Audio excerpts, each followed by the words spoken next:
Take a move in the ring. You can hit me with the words you fling. All right, well, I have to stop you there, John, because Demetrious Johnson has just logged in. We better bring him in. Hey, DJ, can you hear us? I can hear you guys loud and clear. Well, a little fuzzy here and there, but yes, I hear you guys. All right, brilliant. Well, this is it. This is the first interview of today's SCMP One Live episode 4. Demetrious Johnson, Mighty Mouse in the house. DJ, how are you doing, sir? I'm good. Getting ready to go to my next and last training session for today. So happy to be here. All right. Well, I haven't spoken to you for about 14 months. It was right after your last fight in Tokyo, One Championship Century. You said then you were looking forward to having a couple of months off. It's turned into 14 months off. How has this been? You got to hang with the family and the kids. Has it been a blessing in disguise for you, all this pandemic craziness?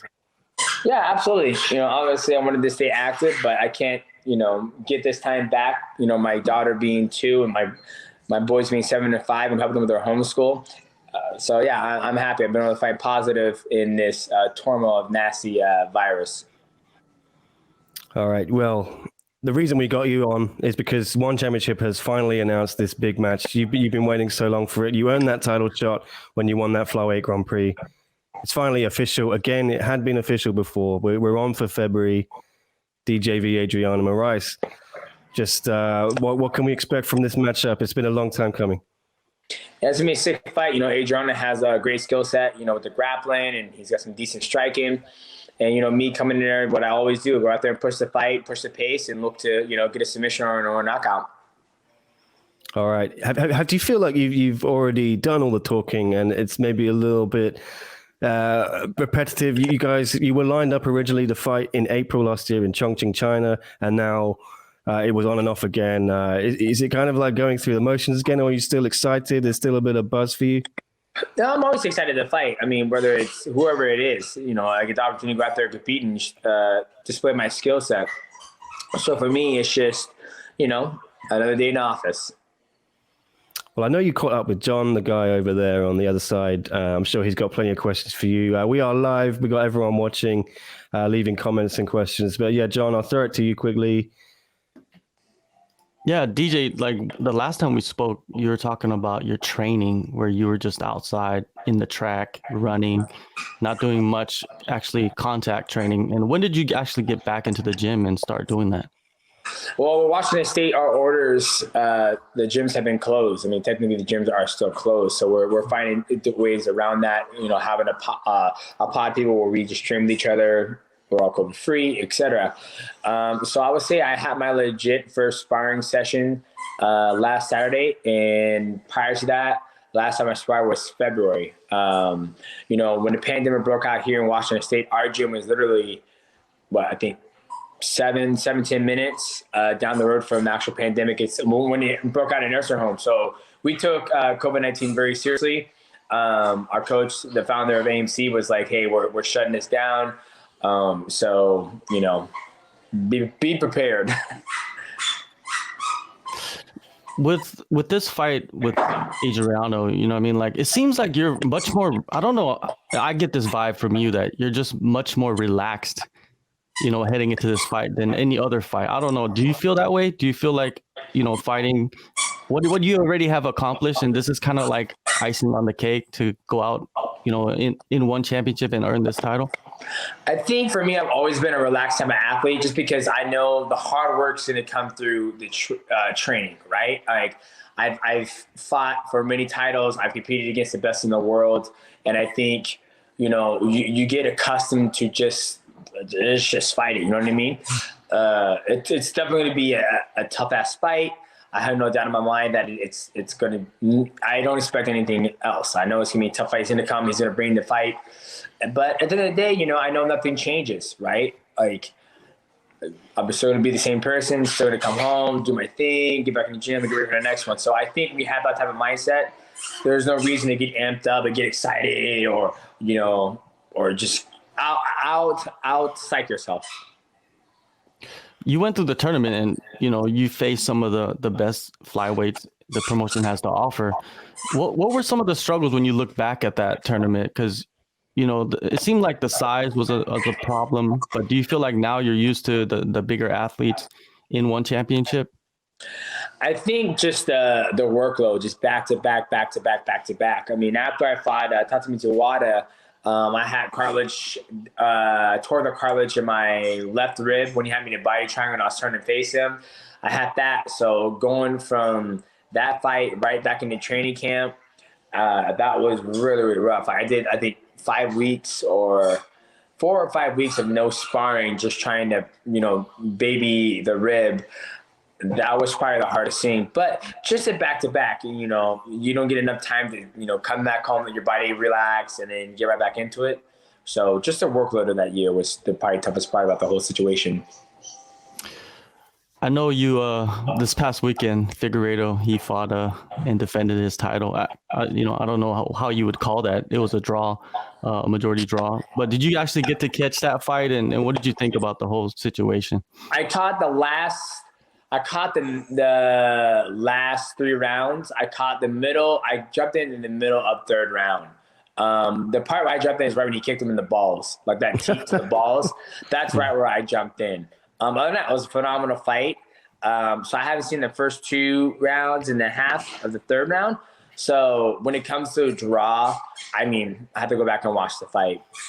But it was a sick fight. Brandon Moreno, Make 11, brought the fight. And, Figueiredo said he was sick in the hospital too, so that also plays a factor. But overall, it was a great fight, I heard. That part is interesting, that Figueiredo, he was in the hospital and he was sick the night before the fight. I believe he said he went to the hospital twice. At what point where you have to pull out or actually pull the fighter out? It's like, what does the commission do? Do they know about that? You've been in that situation where you're fighting and fighters are everywhere. I think I've never been to a hospital in my whole entire career prior to fights. I've cut a lot of weight. I've been sick before, but I've never made it to the hospital. I have no idea what the commission does in that situation, or even if the commission knows. So I have no idea. Dana, he comes out and says that was the greatest flyweight fight ever, and I'm thinking, like, I don't know how he judges or what's his criteria of like greatest fight ever. What is your criteria? How do you judge something like that? Like, what is the greatest fight ever, or the fight of the year, or something like that? It's very hard. Is it a back and forth battle that is your criteria? Like, everybody has different type of criteria, right? So for me, when I fight, I don't want to have a back and forth war. I don't want to have that. Like, that's just why would I have that? That means that guy is on the same level as me. I don't want that. I want to go out there and blow the bricks off my opponent. So, but if they feel that, back and forth battle is, one of the greatest fights of all time in a division, that's their opinion. You know what I mean? What is your criteria though? How do you? Well, it depends. Like, I think it comes from everything. It comes from like great grappling exchange, just back and forth. Like, when I look at, like, when somebody says, man, what's the greatest fight you ever seen in your whole entire life? I'm like, it's hard. There's so much criteria. It's not like boxing where there's one aspect of fighting, which is punching. Like, mixed martial arts, there's so many aspects. We have grappling, you have, mixed martial arts. I'll be like, what? I could be like, I need to see every aspect of mixed martial arts in a fight. So I can be like, I didn't see any Muay Thai clinch or plums or anything like that in that fight. I have no idea. Like, I don't have a criteria. I just say that was a great fight. So what would you determine as the greatest fight that you've ever seen? I don't know. You don't know? I don't know. Like, I see some great performances. Like, I'd be like, man, that was like it was Adesanya when he fought Paulo Costa. That was like, I was like, he fought that perfect. That was a perfect ass fight. Like, the way he went about it, the way he had him flinching, the way he thought about his legs, and he landed that knockout. That was absolutely perfect. Like, handwritten. Like, if I could have read it any other way, that he basically did it like step by step, how you nullify what Paulo Costa does. You mentioned Israel Adesanya. Do you feel like he has the it factor to become bigger than, let's say, a Conor McGregor, or at least just as big? I think it all depends. Well, when you talk about that, are we talking about, star power? Are we talking about, we're talking about prom king status. Like, what are you talking about skill set wise, or what he's accomplished? Like, what are you talking about? I mean, it all depends. It all depends if fans love him, if he gets a whole country behind him. That's totally different thing. But I think Izzy has all the recipe to be a worldwide star. I think he's a star already. I mean, his skill set is just, he's a likable guy. Yeah, I think he could be a big star. Like I look at like a legend and there's like icons of the sport, right? I feel like they're separate, and a lot of people kind of like blur that line. Like Joe Rogan I feel like he's like an icon of the sport, and then you got yourself, who is the legend of the sport, and you could possibly be an icon too. So where would you put Conor McGregor? Would you put him as an icon, or do you feel like he's done enough to become a legend? I put him as an icon. I mean, he has done some stuff that, to become a legend. Like he's definitely, like, when mixed martial arts is done and over with, and there comes out a new sport, if there ever is a new sport, I think Conor McGregor will always be, his name will always come up. The way he carried himself, what he's been able to do to become a champ, active, being able to blow the bricks off of, Eddie Alvarez when they fight, and also blowing the bricks off of Jose Aldo. I mean, he's done some great things in the sport of mixed martial arts, two-time champion, but he's never defended the belt before. So, I mean, he's done some great things, but he hasn't been, a consecutive champion where he's defended, the belt over and over and over again. So, where there's been athletes who have done that. So, yeah. For yourself, you're going to be fighting for the title, you win the title, and then after that, like, when will you be satisfied? Like, you have to defend it like 30 times, and then you're like, all right, I'm good. No, there comes a point in time in your career where it's about fighting. You just keep fighting and fighting and fighting until you're done, right? Because I don't be the type of athlete that quits of like, I'm going to come back for one more, right? Like, for me, this is how I make a living. This is how I provide for my family. So I'm going to fight till the wheels fall off, which I'm not having fun anymore. I'm like, all right, I'm done. Thanks for the time, boys. I had a good time. And for the fans out there, I appreciate you guys watching me. If you love my career, appreciate you. If you hated it, I hope you learned something from it. And then that's what I'll call it. Definitely learned something from what you did, and very entertained. Now with Bibiano, like, we haven't heard anything from him. Have you been training with him? Has he been able to get down to Washington, or have you, what's going on with him? Bibiano is great. Just talked to him not too long ago. He's staying healthy, staying active, waiting for his next fight, his next call. We have not been able to train together, obviously due to COVID-19. And I don't know how the border, what the whole thing is, what's going on in Victoria. He doesn't have Victoria. What's going on in Canada. So I have no idea what the whole training situation is for up there. But I know he can't come down here because, our gyms are shut down. Man, I was thinking that he would be on the same card, on that February card with you. I was thinking that would be the perfect situation. I mean, that would be dope. It'd be dope. I mean, I got a lot of my, training from Bibiano. I mean, the first time I started training with him, man, it was a whole new world of the grappling. And then, when you train with him I saw a picture of me and him training together since 2010. And I'm just like, fuck, that's been a long time, brother. How much of a part, how much of your success do you kind of like, I guess, give respect to Bibiano, since you guys been training so long and he's helped you out so much? I've always respected Bibiano before we even started training together. I was watching him when I was working a full-time job when he was competing in Dream. The Dream, was it Dream? Yeah, it was Dream. Pride Dream, yeah, it was Dream when he was fighting, Joe Warren and stuff. I was watching him in there. So I always had a huge respect for him. And then, when he came down to train with us, I even had a huge, more of an eye-opening that this is a different level of type of like training. And then to have something like that in your gym training and helping him get ready for his fights. So when he got ready for Kevin Bellingham all 3 or 4 times, Reese McLaren, all his fights, I've always been there to help him, whether it's with the stand-up or just fighting in general. So we respect each other, and I think he's one of the best in the world. How do you think, DJ, he's going to match up with John Lineker? It looks like that's going to be the fight to make for one. I think Bibiano has all the skill sets in the world to finish a fight in maybe 2 or 3 rounds. If Bibiano's focused if Bibiano's focused and his condition is on point, he will get the fight to the ground and he will take the back and he will look for the submission. Like, Bibiano's a fucking shark. Like, People don't give him enough credit, but he probably has the best grappling in mixed martial arts. Like people say Jacare does, Bibiano's grappling is on a whole new level. Like he does not waste time. Like you watch his fights and dream, he gets you fucking down, or if you take him down and you put, and his grappling is different. It's like when we train together and I ask my coach, man, I'm like, why is his grappling so much better than other? Because I've gone on black belts before and I've submitted them before, and I'm like, wow, that was pretty actually easy. And Matt was like, well, his grappling is different because he can actually wrestle. His is like, he has legit jiu-jitsu, and then he has wrestling with it and high-level wrestling. So his grappling's on a whole new level. Why do you think maybe Bibiano doesn't have that?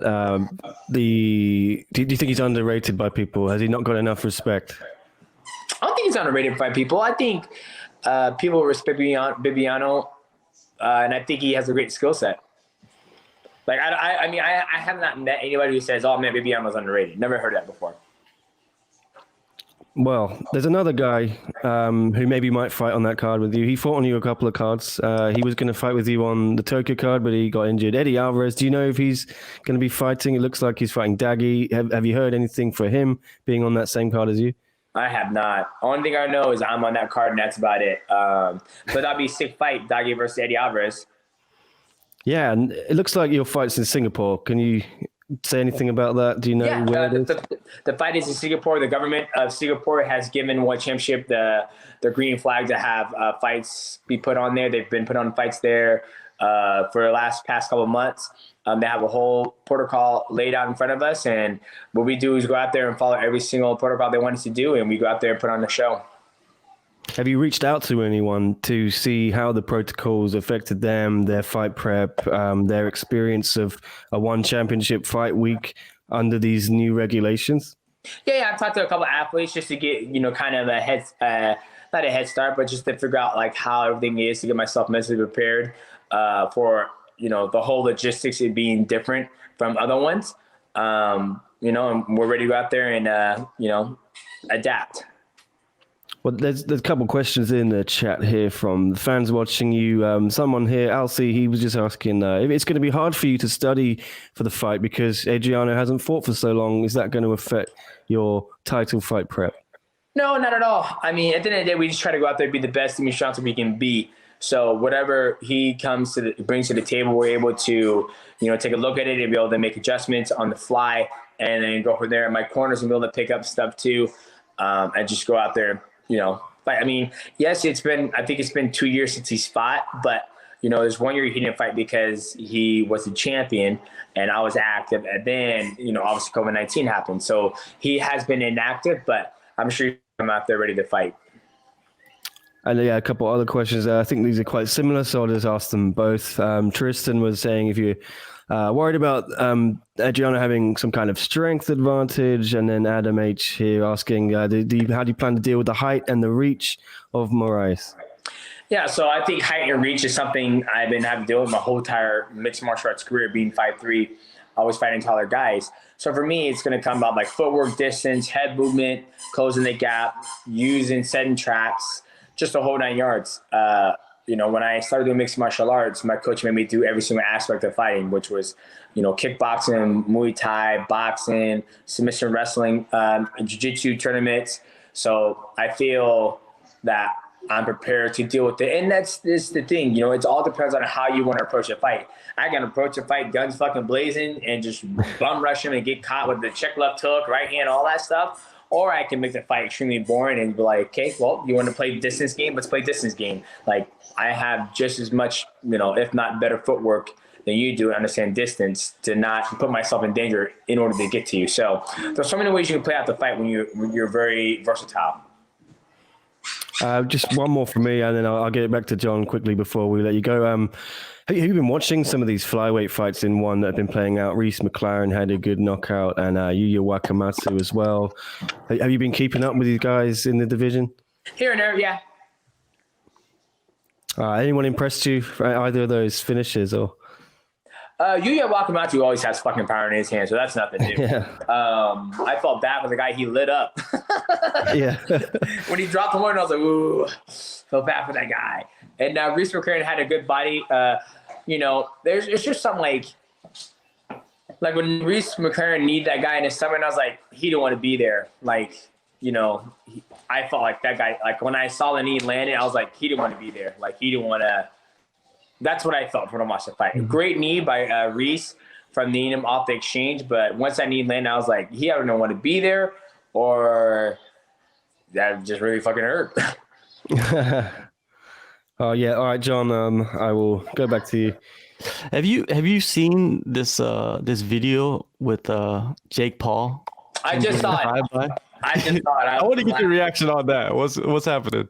I mean, I'm just like, he's doing what he's doing. I mean, he's getting eyeballs watching what he's doing, and you know, if he was to fight Conor McGregor or Dillon Danis, it'll probably be the highest, you know, purchase pay-per-view of all time. I mean, that view itself has 1 million views so far, and that's just on Twitter from what I saw.